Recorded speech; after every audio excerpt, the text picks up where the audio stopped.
दा बे समाव जोङो काजलगाव दालाय एबसुनि जानानै मोनसे एलिगेसननि सायाव क्लियारिफिकेसन होनो थाखाय जोङो आवगायदों।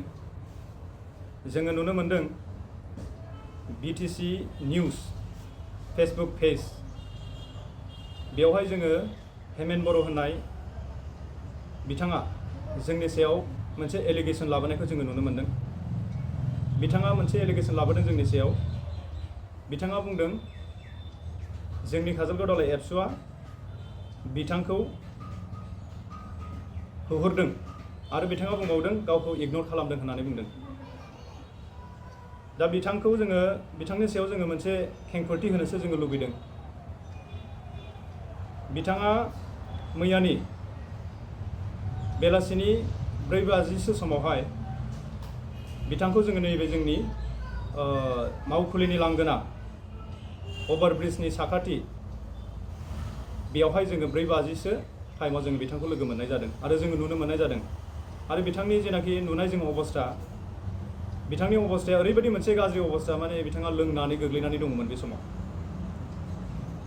आरो जोंनि मिन्थिनायाव बिथाङा क'क्राझारनिफ्राय फैदोंमोन। लोंनानै उपद्रब खालामनायनि थाखायनो, लोंनानै डिस्टार्ब खालामबाय थानायनि थाखायनो बासावहाय बिथांखौ बासनिफ्राय एंख्लायनानै जोंनि नैबे काजलगावनि अभारब्रिजनि साखाथियाव बिथांखौ गालांदों। दा बेखौ जोङो जेब्ला बिथाङा लामायावहाय गोग्लैनानै दङमोन, जोंनि काजलगाव दालाय एबसुनि मेम्बार्स बिथांमोनहा नुनानै बिथांनि एक्सिडेन्ट दाजाथोंखौ साननानै बिथांनि माने जाहाथे माने लामायाव थानानै बिथांखौ गारिफ्रा माने एक्सिडेन्ट खालामलाङा, बेखौ जोङो साननानै जोंनि दालाय एबसुनि मेम्बार्सफ्रा बिथांजों जोङो थांनानै रायलायहैदों। बिथाङा बे समावहाय माने हुस गैयै थासारियावमोन, हुस गैयै थासारियाव दङमोन बिथाङा। आरो जोङो जेब्ला सोंदों, बिथाङा गावनि नामखौबो मोजाङै खोन्थानो हाया, गावनि गामिखौबो मोजाङै खोन्थानो हाया, बे अबस्थायाव दङमोन। दा बेखौ जोङो नुनानै लामासेनिफ्राय जोङो एसे जोङो बोथ्रोदनानै जोङो बिथांखौ लाबोनाय जादों। हारसिङै बिथाङा सिखारनो हानायनि अबस्थायाव गैखाया। थेवबो जोङो बिथांखौ जोङो अननानै बिथांखौ जोङो लामा सेराव जोङो दोनफैनानै जोङो बिथांजों रायलायदों आरो सोंदोंमोन, खिन्थु खोन्थानो हायाखै बियो। दा खोथाया जाहैबाय, दा जोंखौहाय होहरदों होननानै बुंदों बिथाङा। होहरदों ना जोङो बिथांखौहाय जोङो माने अननानै जोङो बिथांखौहाय बै एक्सिडेन्ट जानायनिफ्राय जोङो बासायदों, ना जोङो बिथांखौहाय होहरनाय जादों। दा बिथाङा बिनि सायावहाय मा बुजियो, गावनि सायावसै बियो।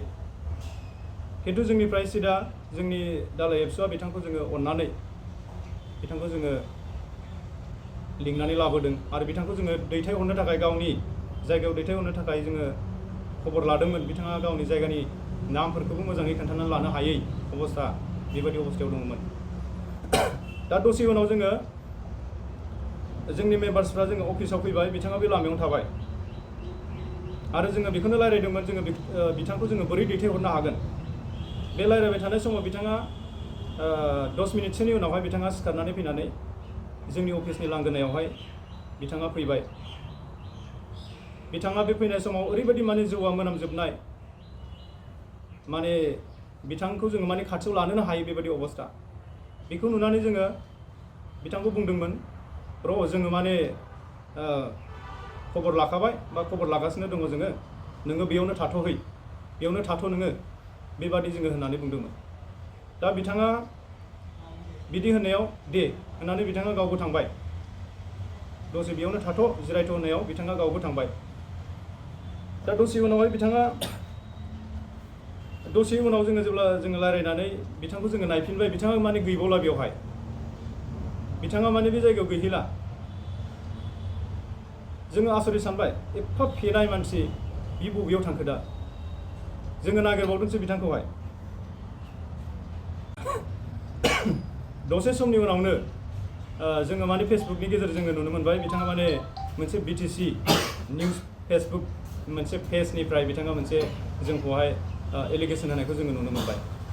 दा खोथाया बेसो जाहैबाय, सासे हुस गैयै मानसिया, माने सासे माने सिखारनो हायै मानसिया माला थांनानै मोनसे पार्टि अफिसाव थांनानै बिथाङा जोंखौहाय एलिगेसन हैबाय।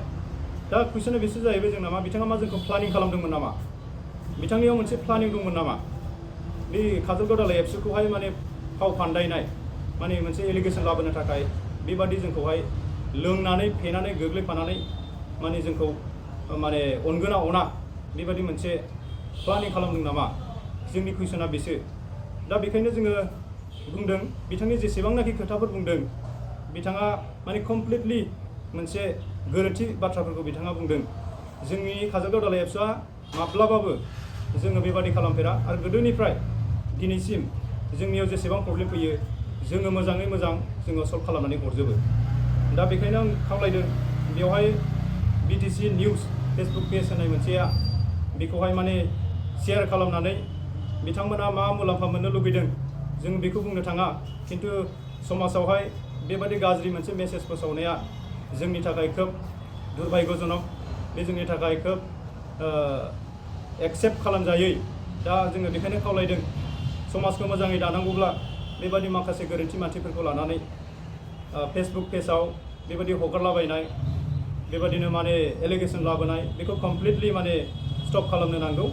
जोंनि काजलगाव दालाइ एबसुनिफ्राय जोङो बेखौनो स्ट्रंलि जोङो रिकुवेस्ट खालामदों बिथांमोनखौहाय।